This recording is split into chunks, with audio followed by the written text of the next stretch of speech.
I didn't plan on hearing it, but sometimes fate hands you the knife and dares you to twist it.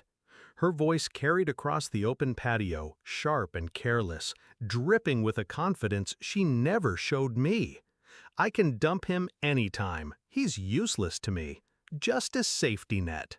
Laughter followed. Her coworkers, drunk on wine and gossip, egged her on. She laughed too, the same laugh that once made me fall in love with her. In that moment, the weight of our marriage collapsed. 12 years. Every sacrifice, every quiet compromise reduced to a punchline. I didn't storm in. I didn't beg. I just walked outside, pulled my phone from my pocket, and dialed one number. We met in college. She was magnetic, brilliant, and untouchable. I was the quiet one who watched from a distance until, one night, she chose me. For years, I believed I'd won the lottery. She said she loved my steadiness, my loyalty, my silence. But silence has its uses. Lately, I'd noticed cracks. Her late nights grew longer, her affection shorter. Her phone always tilted away from my eyes. I told myself not to jump to conclusions, but the truth has a way of bleeding through no matter how tight you bind it. And tonight, it bled like an open wound. The voice on the other end of my call belonged to her boss, a man I'd met twice, polished, calculating, the kind of man who didn't waste words. I didn't explain much, just repeated what I heard, her mocking me, her casual cruelty.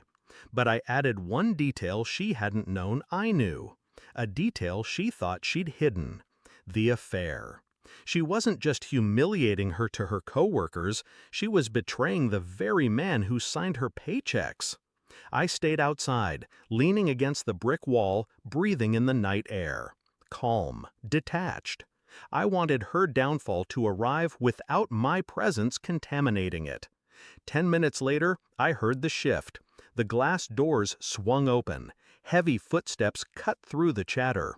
His voice thundered across the party. "What did you do?" I stepped just close enough to see. He gripped her arm, his face twisted with fury. Her confident mask cracked. Her coworkers froze, wine glasses hovering in midair. She stammered something, but her boss wasn't listening. His eyes were locked on betrayal, professional and personal. Because she hadn't just been sleeping with a coworker, she'd been stupid enough to do it inside the company, under his nose, with someone he trusted. And now, in front of everyone, her empire collapsed. I walked back inside then, calm, controlled. Our eyes met across the stunned silence.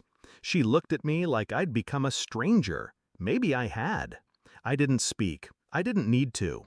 The look on my face was enough. Cold recognition, the quiet satisfaction of a man who no longer had anything to lose. Her boss's voice sliced through the air. "Pack your things. You're finished." The room erupted in whispers. She reached for me instinctively, like I was still her anchor. But I stepped back, let her hand fall into emptiness. Leaving her there, unraveling in front of her peers, was the cleanest cut of all. I didn't yell, didn't gloat, didn't give her the satisfaction of knowing exactly how much she'd broken me.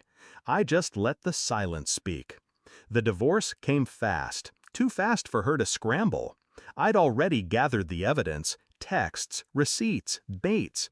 The lawyer didn't blink. She lost the house, the savings, and every ounce of credibility she'd built in her career. I didn't ruin her life. She did that herself. I simply opened the curtain so everyone else could see. People ask if I regret it, if maybe I should have walked away quietly. No. She mocked me for being useless.